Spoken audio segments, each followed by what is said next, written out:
అంతర్జాతీయ అంతరిక్ష కేంద్రం నుంచి వ్యోమనౌక రేపు దిగబోతోంది. మరి సునీత విలియమ్స్ పరిస్థితి ఏంటి? ఆమెపై ఆశలు వదులుకోవాల్సిందేనా? ఫిబ్రవరిలోనైనా తిరిగి వస్తారా? నాసా బోయింగ్ ప్రతినిధులు ఎందుకు కొట్టుకుంటున్నారు? Watch this report.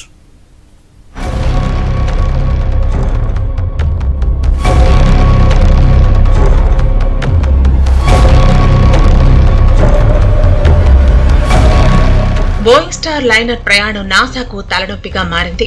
Sunitha Williams సహా ఇద్దరు వ్యోమగాములను ఇంటర్నేషనల్ స్పేస్ స్టేషన్ కు పంపించారు. కానీ వారిని తిరిగి భూమిపైకి తీసుకురావడం ఎలాగో తెలియటం లేదు. స్పేస్ షిప్ లో సాంకేతిక సమస్యలు తలెత్తడంతో సైంటిస్టులు తలలు పట్టుకుంటున్నారు.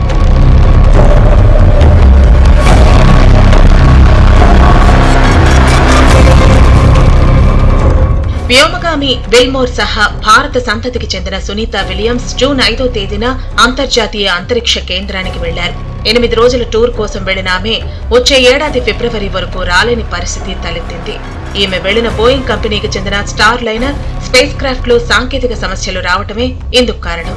Getting up in the morning and brushing your teeth and washing your face. A lot of people ask about toothbrush and toothpaste. So, luckily enough, toothpaste, you can do it upside right this way, is sticky. I'll have some water come out. The water is pretty neat up in space. It'll stick to your toothbrush and it will make a big bubble. And that's just by surface tension. And then you can drink it. Star liner నుంచి వింత శబ్దాలు వస్తున్నాయని వ్యోమగాములు సైతం చెప్పారు.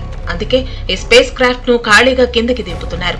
Space X సంస్థ ఫిబ్రవరిలో మరో వ్యోమనౌకను ISS కి పంపించి అక్కడున్న ఇద్దరు వ్యోమగాములను కిందకి దించుతామంటోంది.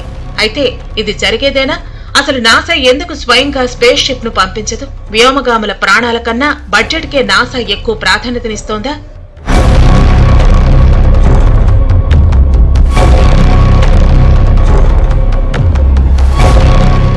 ఎలాన్ మస్క్ కు సంబంధించిన SpaceX company Sunita Williams ను సురక్షితంగా కిందకు దింపుతుందని చెబుతోంది నాసా.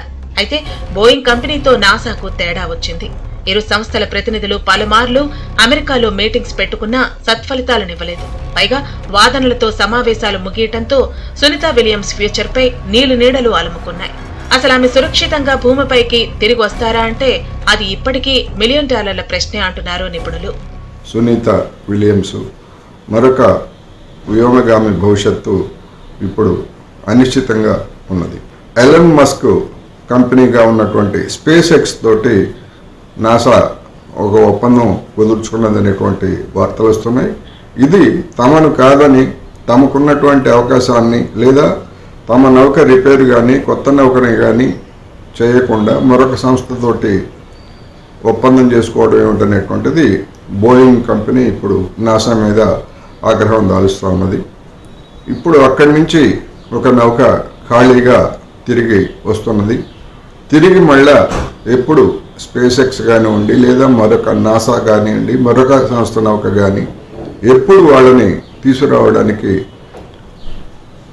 అంతరిక్షానికి వెళ్తుంది అనేటువంటిది ఇప్పటికీ ఒక అనిశ్చితంగానే ఉన్నది. వాళ్ళ ప్రాణాలు ఎంతకాలం ఆ విధంగా వాళ్ళని నిలపగలం అనేటువంటిది కూడా ఒక సవాల్గానే కనిపిస్తూ ఉంది.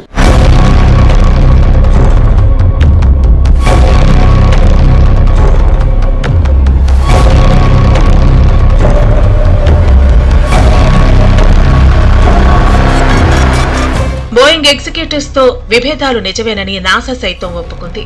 వారి వ్యోమనౌకలో థస్టర్ ప్రాబ్లమ్స్, హీలియం లీక్స్ తో సమస్యలున్నట్లు సైంటిస్టులు తెలిపారు. బోయింగ్ మాత్రం తమ స్పేస్ షిప్ చాలా సురక్షితమని చెప్పుకొచ్చింది. కొంతకాలం నుంచి స్పేస్ ఎక్స్ బోయింగ్ కంపెనీల మధ్య పోటీ తీవ్రమైంది. అందుకే వ్యోమగాములను కిందికి దించే కాంట్రాక్ట్ స్పేస్ ఎక్స్ కు ఇవ్వటంతో బోయింగ్ అంతెత్తున ఎగిరిపడుతోంది.